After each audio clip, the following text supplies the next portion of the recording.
வணக்கம் நண்பர்களே, நாம இன்னைக்கு பார்க்க போற வண்டி என்னன்னு பாத்தீங்கன்னா டிவிஎஸ்ல ஸ்கூட்டி ஜஸ்ட். இந்த வண்டி பாத்தீங்களாக்கும் 2017 மாடல் TN 59 மாதிரி ரெஜிஸ்ட்ரேஷன் வண்டி. சியான் ப்ளூ கலர் அப்படின்னு சொல்லுவாங்க. இந்த கலரை ராமர் பச்சை அப்படின்னு சொல்லுவோம்ல அந்த கலரு. வண்டி பாத்தீங்களாக்கும் கிட்டத்தட்ட பாத்தீங்களா ஒரு 34,000 கிலோமீட்டர் அந்த ரேஞ்ச் ஓடி இருக்கு. பாடியெல்லாம் பாருங்க, ஓரளவுக்கு நல்லாவே இருக்கு. கிட்டத்தட்ட ஒரு 20-21 மாடல் ரேஞ்சுக்கு தெளிவாகவே இருக்கு வண்டி. ஃப்ரண்ட் டயர் கண்டிஷன் பாத்தீங்கன்னா கிட்டத்தட்ட ஒரு 75% இருக்கு. ரியர் டயருமே கிட்டத்தட்ட ஒரு 75% இருக்கு. பாடியெல்லாம் பெருசாக எங்கேயுமே உடஞ்சோ தெரிஞ்சோ அந்த மாதிரி எதுவும் இல்லை, நல்லா இருக்கு. நீங்களே பாருங்க. சீட் கவர்லாம் பார்த்தீங்களா பாடி கலர் தந்தாப்புல லெதரில் போட்டிருக்காங்க சீட் பவுச்சு, அதுவும் பார்க்க அழகா இருக்கு. சிங்கிள் ஓனர் கண்டிஷன் தான் இப்போ வரைக்கும் இருக்கு. இந்த வண்டி பார்த்தீங்களாக்கும் இப்போ நம்ம கம்பம் நாகார்ஜுனா மோட்டார்ஸில் சேல்ஸ்க்கு வந்திருக்கு.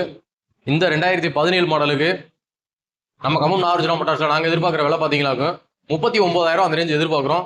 நேரில் வாங்க, அதுலேயுமே பெஸ்ட்டாக பண்ணி தரோம். நன்றி, வணக்கம்.